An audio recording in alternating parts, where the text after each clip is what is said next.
карачаевская порода, вот, лошади. Это самые надежные. Они говорят, не предают, не оставят. Мышхан-то раньше как было? Время такое было, да? Без лошади никуда. А если ты упадешь или не можешь идти, она тебя не оставляла. Даже были моменты, когда головой поднимали тебя. Опускала голову, ты захватываешь шею, он поднимает тебя.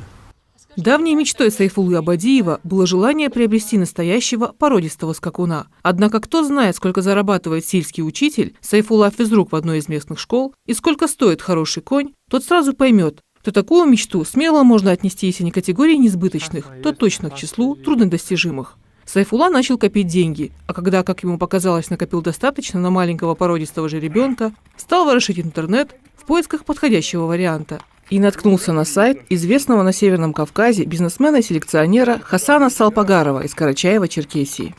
Неожиданно позвонил парень.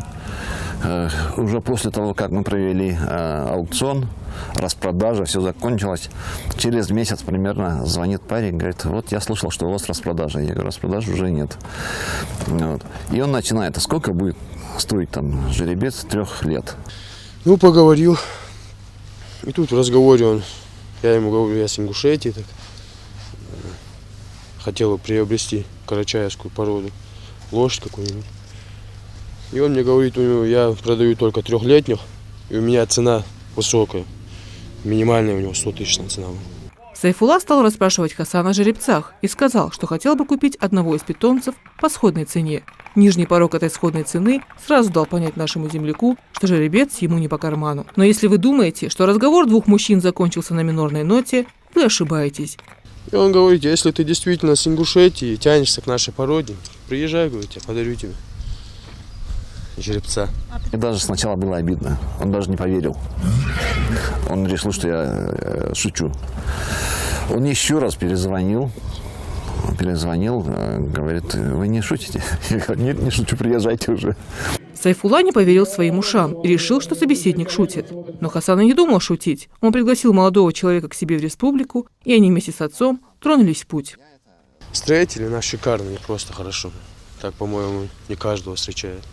Даже родственника долгожданного так не встречает, я думаю. Очень шикарно строить. Посидели, поговорили. После застолья пришла пора забирать жеребца. Хасан Салпагаров и здесь поступил великодушно. Хасан сказал, что ты можешь выбрать любого, кого захочешь.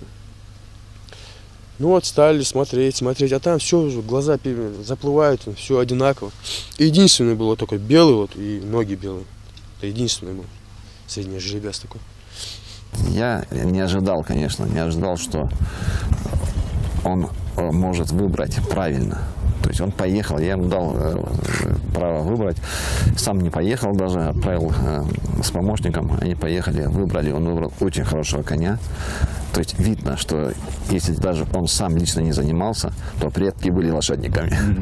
Самое трогательное в этой истории то, что Хасан Салпагаров не просто сделал подарок. Он сказал отцу Сайфуллы следующие слова.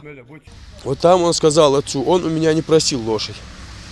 Он оказался счастливчиком, он сказал. Я подарил бы лошадь из 500 населения ингушей любому, кто позвонил бы и сказал бы, что ему нужна лошадь. В истории обоих наших народов, и ингушского, и карачаевского, был период, который сблизил нас так, как может сблизить лишь настоящая беда – годы депортации. К тому же у нас общая вера и похожие традиции. Несмотря на это, в наше жесткое время редко встретишь примеры бескорыстия и дружелюбия. Но история Хасана и Сайфуллы доказывает, что в жизни всегда есть место благородству. Главное – помнить о братстве и оставаться человеком. Изабелла Евлоева, Магомед Дидигов, канал Алиф, Ингушетия.